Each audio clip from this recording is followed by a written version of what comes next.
5ই August ঘটাইছে কালো শক্তি, সেই কালো শক্তির নাম হলো জামাত। ফের বিতর্কে বিএনপি চেয়ারপারসনের উপদেষ্টা ফজলুর রহমান সম্প্রতি এক টেলিভিশন টকশোতে তিনি দাবি করেছেন গত বছরের 5 আগস্টের ঘটনার মূল পরিকল্পনাকারী কালো শক্তি হিসেবে জামাতকে চিহ্নিত করা যায়। তার ভাষ্য, এটি কোনো সাধারণ রাজনৈতিক ঘটনা নয়, বরং সুপরিকল্পিত ষড়যন্ত্র। ফজলুর রহমান বলেন, আন্দোলনের সবচেয়ে সক্রিয় ভূমিকা রেখেছে বাংলাদেশ ইসলামী ছাত্র শিবির, যারা দীর্ঘদিন ধরে দেশের রাজনৈতিক স্থিতিশীলতা নষ্ট করার চেষ্টা করছে।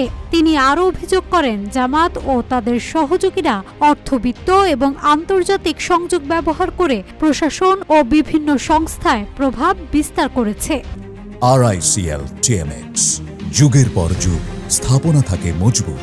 তিনি আরো বলেন, তারা কোনো রাজনৈতিক নেতা নয়, তারা কেবল অভিনেতা। দেশের মানুষ এখন বুঝে ফেলেছে এরা রাজাকারের বাচ্চা। তারা অর্থবিত্ত দিয়ে তরুণ সমাজকে প্রলুব্ধ করছে।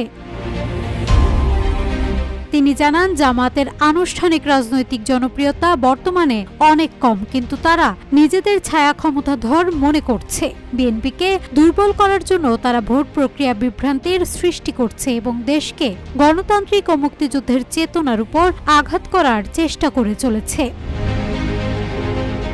ফজলুর রহমান বিএনপির প্রতি জনগণের আস্থা এবং দেশের তরুণ সমাজকে সতর্ক থাকার আহ্বান জানান। তিনি বলেন, সুষ্ঠু নির্বাচন হলে বিএনপি 2/3 আসন নিয়ে ক্ষমতায় ফিরবে, যা দেশের জনগণের ইচ্ছা। নাজহাতুল তোয়া, রূপালী বাংলাদেশ।